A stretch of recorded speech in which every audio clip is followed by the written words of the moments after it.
Elliots are a little bit bigger and a little bit dumber. Yep. You're going to see an overgrown tomb coming to play tapped here for Mr. Cannon as we are underway here in game number 2. Jamie Arnold with a Temple Garden going to go down to 18. Looks like it's time for a Dryad Militant, and it is.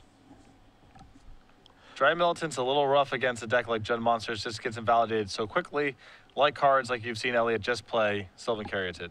Arnold going to take a draw here. Don't forget, when we watched Arnold a little bit earlier, a lot of pump spells in his deck. Selesnya Charm, Gore Clan Rampage. You're able to force through damage. It's almost like blocking with that Sylvan Caryatid is not a safe thing to do. Multiple giant growths in the sideboard even. There's an example of why. Gore Clan Rampage are going to push damage across. 6-3, going to deal 3 damage over to Cannon with the trampled damage. He goes down to 17. We'll see if he needed that mana accelerant or not.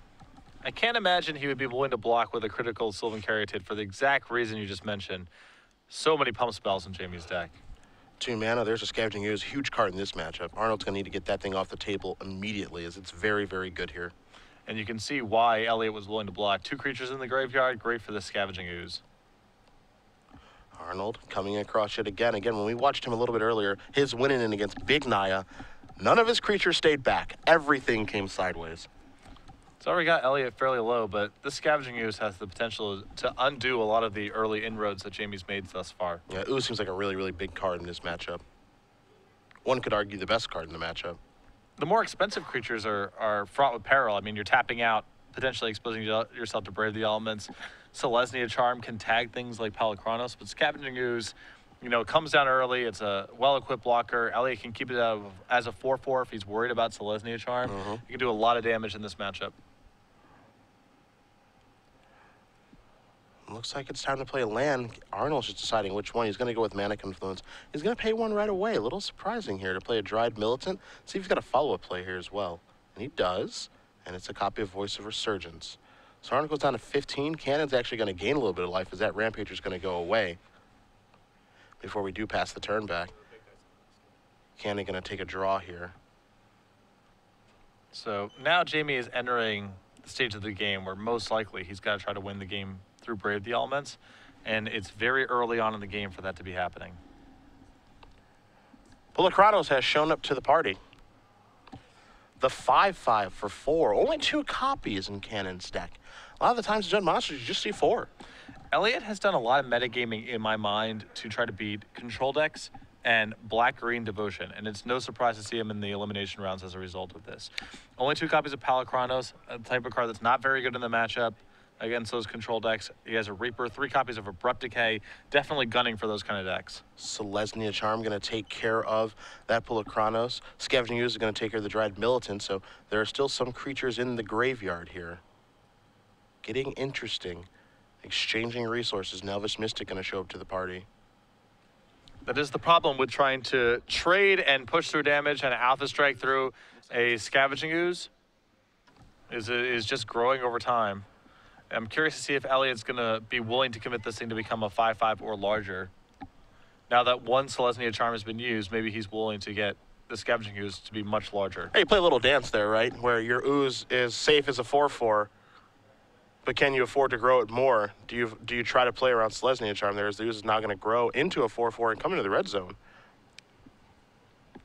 I like damage racing here. You still have an Elvish Mystic on defense to block the Dryad Militant. Again, it's 2 more creatures in the graveyard, and if Jamie wants to send just the Voice of Resurgence, you're happy with that kind of damage race. Let's see what kind of move Arnold wants to make here. He has a Boros Reckoner and also has a Domri too. I do suspect that Elliot is going to have to continue to pump the Scavenging Ooze. He may not have the luxury of playing around Selesnya Charm for the remainder of the game. And for 4 we go. You're going to see a trade there between those 2 creatures. That's just more fuel for the Scavenging Ooze. This is a Boros Reckoner. There is a Sacred Foundry tapped, pass the turn back. This is an Abrupt Decay. Let's see if he remembers the voice trigger. Oh, he does not. Yep. That is huge. Especially, yeah, I think the timing on that was also a little rough regardless, as Elliot's not really bottlenecked on mana. He could afford to untap, but missing that trigger is a big deal. Here comes an attack for 4 at least. It looks like it's going to be more, though. He is moving into Selesnya Charm range. Yeah, with Jamie's mana down, he can't Selesnya Charm this attack. It's just so much damage and so much life gain that it's worth the risk of getting hit with Selesnya Charm on the way back, because you're just dealing so much damage and getting so much life right now. Big misstep there by Arnold, though, forgetting the Voice of Resurgence trigger. Could probably use that as a chump blocker or just an extra attacker, and then Voice of Resurgence could be the chump blocker that he's looking for, because it would provide another elemental token. Makes you wonder if he realizes his misstep at this point. We know he's got a Domri in his hand. Yep. And that's his last card, too, so this needs to really be Selesnya Charm right now. He can climb back to the game if it is, and if not, he's definitely just in chump block mode. Feeling a little aggressive maybe with the Voice of Resurgence. Sitting at 10 life is Cannon, 3 for Arnold. Is he going to attack here? Oh, he's drawn Selesnya Charm. One could say that's rather fortunate. I mean, if it's not this turn, he's in a lot of trouble. There's Domri. The elevator goes up. See if he finds something. He does not. You take a look at the mana bases out there. A lot of dual lands. Mana Confluence also having a huge effect on this game. Both players able to fix their mana, but both players taking damage. Arnold's going to go down to 2. There is the Selesnya Charm on the ooze. That is Cannon taking a look at the card in his hand. It's just a Mizium Mortars. That is obviously a very big deal, as Jamie was in the spot where he was going to have to start chump blocking very soon. And it's an attack now from Voice of Resurgence. Cannon is going to go down to 8. So Arnold with a nice position here, but he's only at 2 life. A haste creature could come rolling off the top and end the game. You see Mortars in Cannon's hand. See what he drew for the turn. Doesn't look to be all that useful. Looks like it's just a Blood Crypt. And the Mortars isn't great right now either. It just leaves a token behind. But he knows there's no creature on top of Jamie's deck. So could be a spell. Yeah. Boros Charm, Brave the Elements, who knows? I still feel like he has to wait one more turn on this Mizium Mortars. It's just too low value to kill a Voice of Resurgence here. It's time to take Domri up. What do we find? That's a creature. Loxodon Smiter. Now that is a juicy creature to kill with Mizium Mortars. I have to agree with you. In for 2 we go. Cannon's going to go down to 6. There is your Smiter.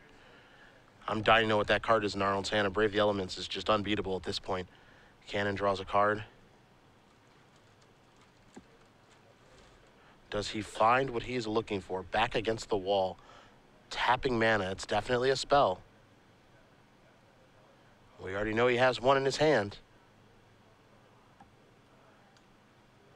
Those Mana Confluences are kind of constricting what he can do. He's going to go down to 5.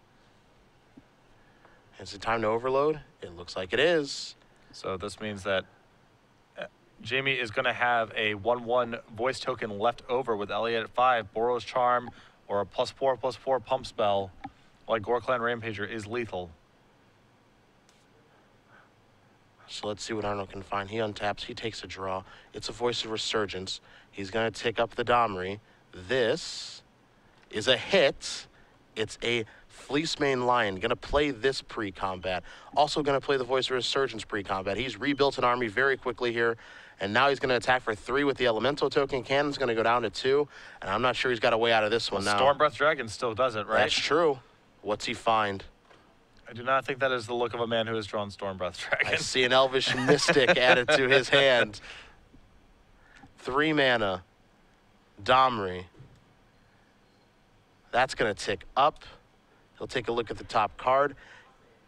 It's a Rampager. That's not going to help him either, especially with Mana Confluence out there.